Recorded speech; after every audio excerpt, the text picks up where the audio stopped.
Yo mga idol, kamusta? Sports Talk PH nga pala. Ang tiwala kay Pacquiao. Pag-usapan natin yan mga idol. Ngunit bago ang lahat ay huwag kakalimutang mag-subscribe at i-click ang notification bell button for more sports talk. So matapos nga po ng official announcement kahapon ng ating pambansang kamauman ni Pacquiao na muli siyang lalaban sa January 24, 2026 sa edad na 47 years old, ay tila sobrang laki po talaga ng tiwala na ipinapakita sa kanya ng knockout artist na si Ryan Garcia at ng batikang boxing analyst na si Max Kellerman. Ito po ay dahil matapos sabihin ni Garcia na walang duda umano na mananalo si Pacquiao kontra kay WBA welterweight champion Rolando Romero kapag naikasa ang laban ng dalawa, ay sinabi din ito na kaya din umanong talunin ni Pacman si WBA lightweight champion Gervonta Tank Davis ngayon sa kabila ng edad nito. Paliwanag ni Garcia na hindi daw kasi si Davis yung tipo ng fighter na agresibo, kaya malaki umano ang tsansa na matalo ito ni Pacquiao sa puntusan. Bagay naman na sinang-ayunan ni Kellerman. Pero ganun pa man nga po ay giniit pa din ni Garcia na kung sakaling si Davis ang sunod na makakalaban ni Pacquiao, ay andun pa din umano yung posibilidad na manockout ang ating pambansang kamao.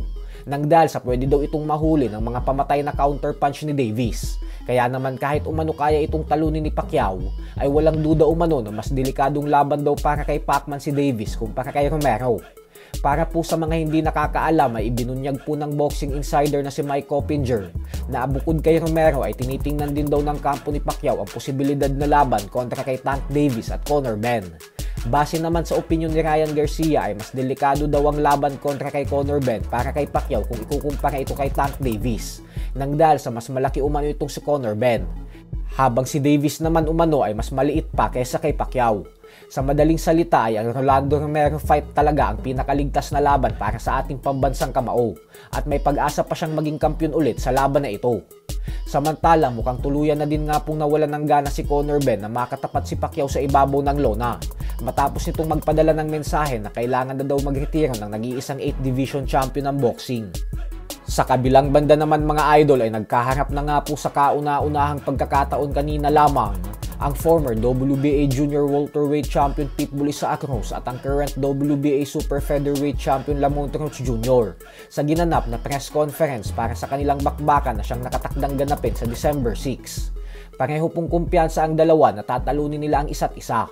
Pero ayon nga po kay Roach ay hindi naman daw sa binabanatan o binabastos niya si Pitbull.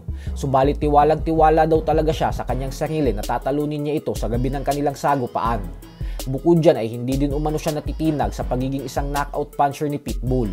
Sa katunayan nga daw ay mas madaling laban umano para sa kanya yung mga fighters na katulad kay Pitbull na panay ang atake kasi mas madalas daw magkamali yung mga kagaya ni Pitbull habang siya umano ay mag-aantay lang na magbato ng counter.